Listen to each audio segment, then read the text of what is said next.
जय श्री कृष्ण भक्तों, श्रीमद् भागवत महापुराण की भाव यात्रा के प्रसंग में हम 10वें स्कंद के 89वें अध्याय तक आ पहुंचे हैं और इस अध्याय में मुख्य दो प्रसंग हैं। पहला प्रसंग भृगु जी के द्वारा त्रिदिगों की परीक्षा का प्रसंग है, जो पिछली श्रृंखला में आपके समक्ष रखा जा चुका है। अब आगे का जो प्रसंग इसी अध्याय में है, उसे इस श्रृंखला के माध्यम से मैं आपके समक्ष प्रस्तुत करने जा रहा हूँ। तो सुखदेव जी जो राजा परीक्षित को भगवान की अमृतमयी कथा का पान करा रहे हैं, जिसे हम कथा सुना भी कहते हैं। सुखदेव जी कह रहे हैं कि एक समय की बात है, द्वारकापुरी में किसी ब्राह्मण के गर्भ से पुत्र पैदा हुआ, परंतु वह उसी समय जैसे पृथ्वी का सिंहासन आया तब ब्राह्मण अपने बालक का मृत शरीर लेकर राजमहल के द्वार पर गया। वहां उसे रखकर देवता पड़ता और दुखी मन से विलाप करता हुआ कहने लगा, इसमें संदेह नहीं कि ब्राह्मण द्रोही, धूर्त, कृपण और विषयी राजा के कर्म दोष से ही मेरे बालक की मृत्यु हुई। जो राजा हिंसा परायण, दुश्शील और अजितेंद्रिय होता है, उसे राजा मानकर सेवा करने वाली प्रजा दरिद्र होकर दुख पर दुख भोगती रहती है और उसके सामने संकट के ऊपर संकट आते रहते हैं। राजन इसी प्रकार अपने दूसरे और तीसरे बालक के भी पैदा होते ही मर जाने पर ब्राह्मण पुत्र की लाश राजमहल के दरवाजे पर डाल गया और वही बात कह गया। नवे बालक के मरने पर जब वह वहां आया, तब उस समय भगवान श्री कृष्ण के पास अर्जुन भी बैठे हुए थे। उन्होंने ब्राह्मण की बात सुनकर उससे कहा, आपके निवास स्थान द्वारका में कोई धनुषधारी क्षत्रिय नहीं है क्या? मालूम होता है कि ये वंश ब्राह्मण है और प्रजा पालन का परित्याग करके इसी यज्ञ में बैठे हुए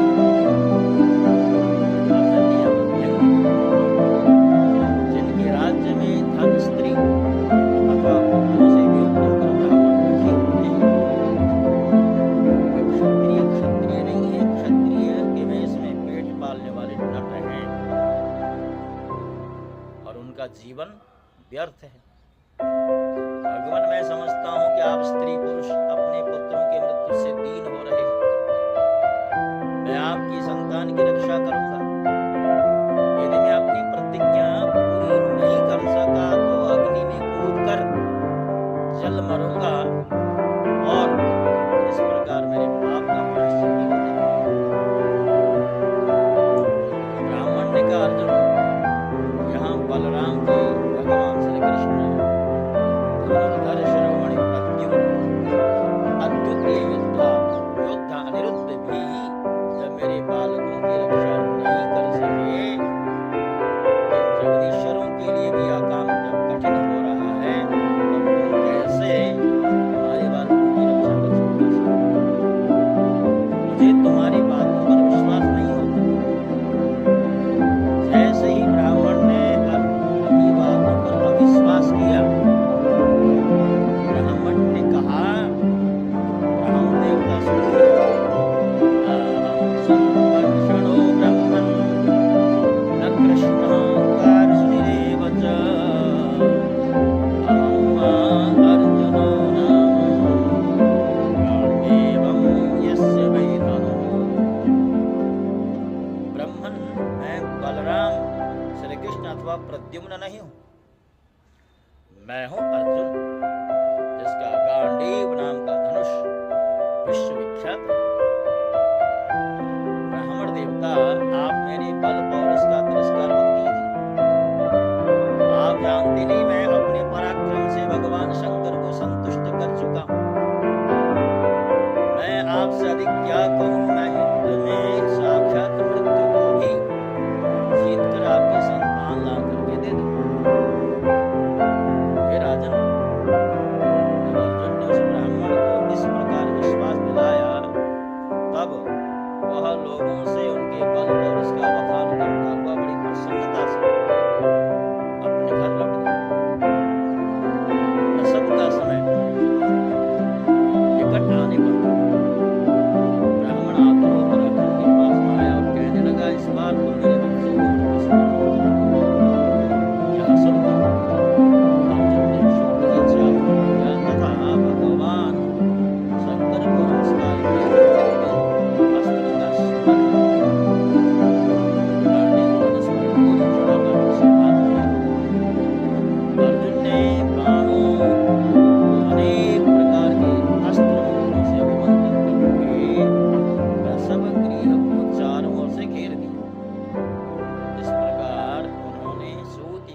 के ऊपर नीचे अगल बगल बाणों का एक पिंजड़ा सा था। इसके पश्चात ब्राह्मणी के गर्भ से एक शिशु पैदा हुआ, बार बार रो रहा था, परंतु देखते देखते वह सशरीर आकाश में उड़ रहा। अब वह ब्राह्मण भगवान श्री कृष्ण के सामने ही अर्जुन की निंदा करने लगा। बोला, मेरी मूर्खता तो देखो, मैंने इस नपुंसक की बातों पर विश्वास कर लिया। बोला, जिसे प्रद्युम्न, अनिरुद्ध, यहाँ तक कि बलराम और श्री कृष्ण भी न बचा सके, उसकी रक्षा करने में और कौन समर्थ हो सकता है? मिथ्यावादी अर्जुन को दिखता, अपने मुंह अपनी बड़ाई करने वाले अर्जुन के धनुष को दिखता, इसकी दुर्बुद्धि तो देखो। यह मूढ़ता बस उस बालक को लौटा लाना चाहता है जिसे बालक बने हमसे छीना। जब वह ब्राह्मण इस प्रकार उन्हें भला भला कहने लगा, तब अर्जुन योग बल से तत्काल संयमनी पुरी में गए, जहाँ यमराज निवास था। वहां उन्हें ब्राह्मण का बालक मिला। फिर वे शस्त्र लेकर क्रमशः इंद्र, अग्नि, नृत्य, सोम, वायु और वरुण आदि की पुरियों में, अतलादि नीचे के लोकों में, स्वर्ग से ऊपर के महर लोकादियों में एवं अन्य स्थानों में, परंतु कहीं भी उन्हें ब्राह्मण का बालक न मिला। उनकी प्रतिज्ञा पूरी न हो सकी। अब उन्होंने अग्नि में प्रवेश करने का निश्चय किया, परंतु भगवान श्री कृष्ण ने उन्हें ऐसा नहीं समझाया। भाई अर्जुन, तुम अपने आप अपना तिरस्कार करो। मैं तुम्हें ब्राह्मण के सब बालक अभी दिखाई देते। आज जो लोग तुम्हारी निंदा कर रहे हैं, वे ही फिर तुम लोगों की निर्मल कीर्ति की स्थापना करेंगे। सर्वशक्तिमान भगवान श्री कृष्ण इस प्रकार समझा बुझाकर अर्जुन के साथ अपने दिव्य रथ पर सवार हुए। पश्चिम दिशा प्रस्थान हुआ।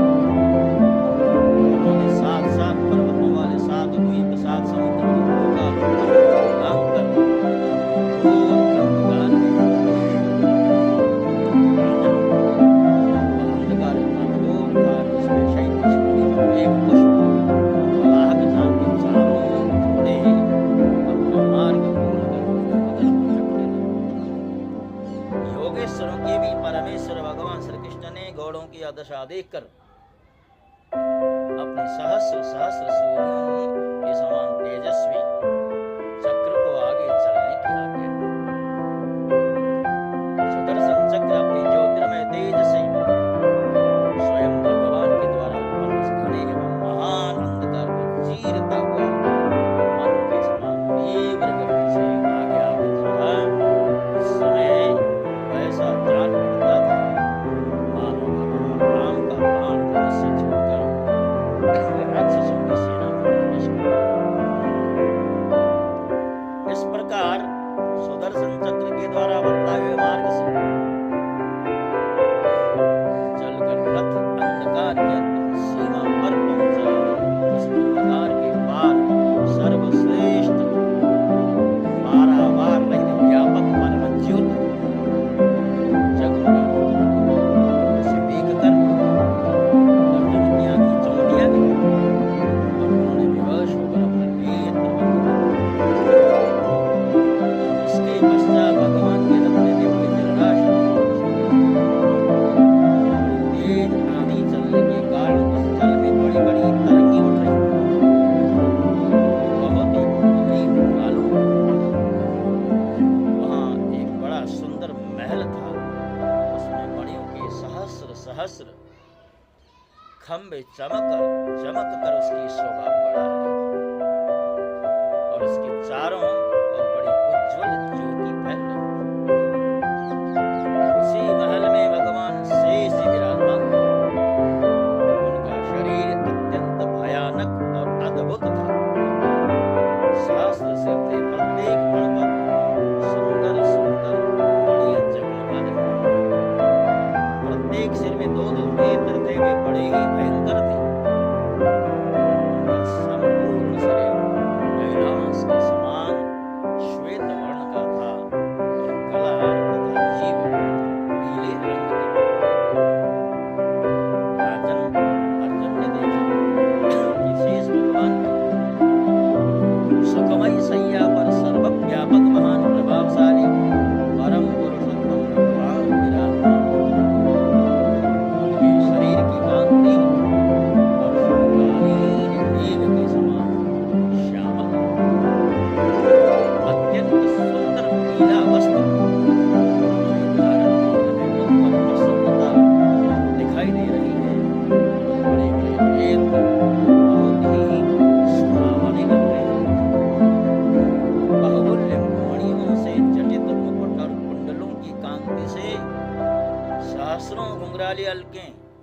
चमक रही हैं।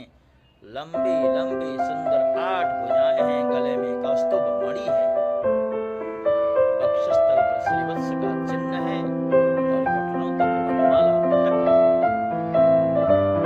अर्जुन ने देखा कि उनके नंद सुनंद आदि अपने पार्षद, चक्र सुदर्शन आदि अपने मूर्तिमान आयुध तथा पुष्टि श्री कीर्ति और अजाय चारों शक्तियां एवं संपूर्ण सिद्धियां ब्रह्मादि लोकपालों के ईश्वर भगवान की सेवा कर रही है।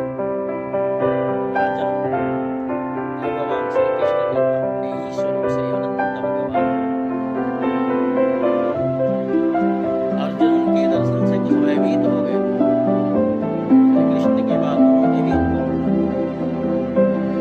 और दोनों हाथ अब ब्रह्मादि लोकपालों के स्वामी उमा पुरुष ने मुस्कुराते हुए अगले गंभीर वाणी से कहा, हे श्री कृष्ण, मैंने तुम दोनों को देखने के लिए ही ब्राह्मणों के बालक अपने पास मंगा लिए। उन्होंने धर्म की रक्षा के लिए मेरी कलाओं के साथ पृथ्वी पर अवतार ग्रहण किया है। पृथ्वी के भार रूप दैत्यों का संहार करके शीघ्र से शीघ्र तुम लोग फिर मेरे पास लौट आओ। तुम दोनों ईश्वर नर और नारायण हो। यद्यपि तुम पूर्ण काम और सर्वश्रेष्ठ हो, फिर भी जगत की स्थिति और लोक संग्रह के लिए ही धर्म का आचरण करो। भगवान उमा पुरुष ने कृष्ण और अर्जुन जिस प्रकार आदेश दिया था, लोगों ने उसे स्वीकार करके नमस्कार किया और बड़े आनंद के साथ ब्राह्मण बालकों को लेकर जिस रास्ते से जिस प्रकार आए थे, उसी रास्ते से वैसे ही ब्राह्मण के बालक अपनी आयु के अनुसार बड़े बड़े हो गए थे। उनका रूप और आकृति वैसी ही थी जैसे उनके जन्म के समय। उन्हें भगवान श्री कृष्ण और अर्जुन ने उनके पिता दर्शन दिए। भगवान विष्णु के उस परम नाम को देखकर अर्जुन के आश्चर्य की सीमा नहीं रही। उन्होंने ऐसा अनुभव किया कि जीवन में जो कुछ बल पौरुष है, वह सब भगवान श्री कृष्ण की ही कृपा का फल है, परिणाम है। राजन, भगवान ने और भी ऐसी अनेकों ऐश्वर्य और वीरता पूर्ण लीलाएं की। लोक दृष्टि से साधारण लोगों के समान सांसारिक विषयों का भोग किया और बड़े बड़े महाराजाओं के समान श्रेष्ठ श्रेष्ठ यज्ञ किए।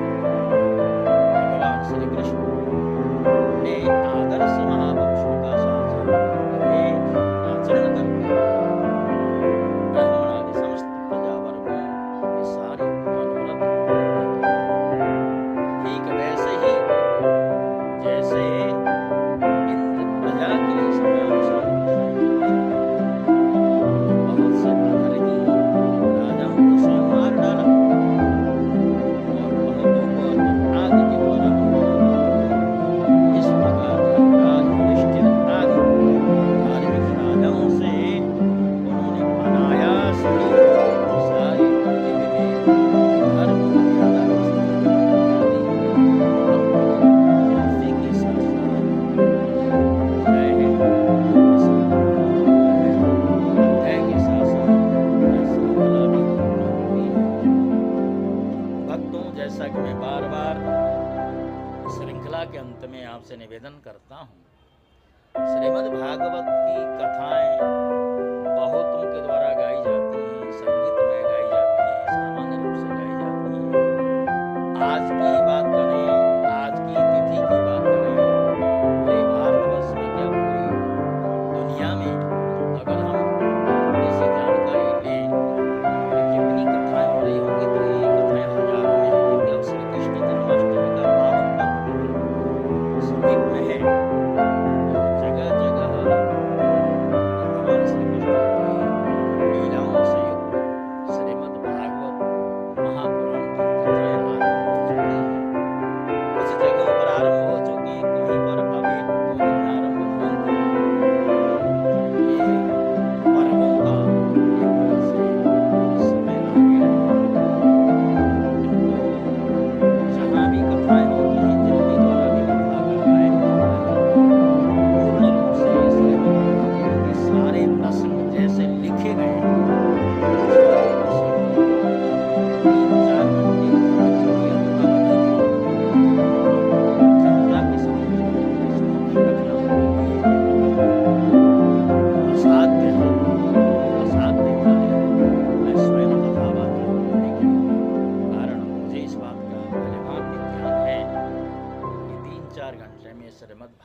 पूर्ण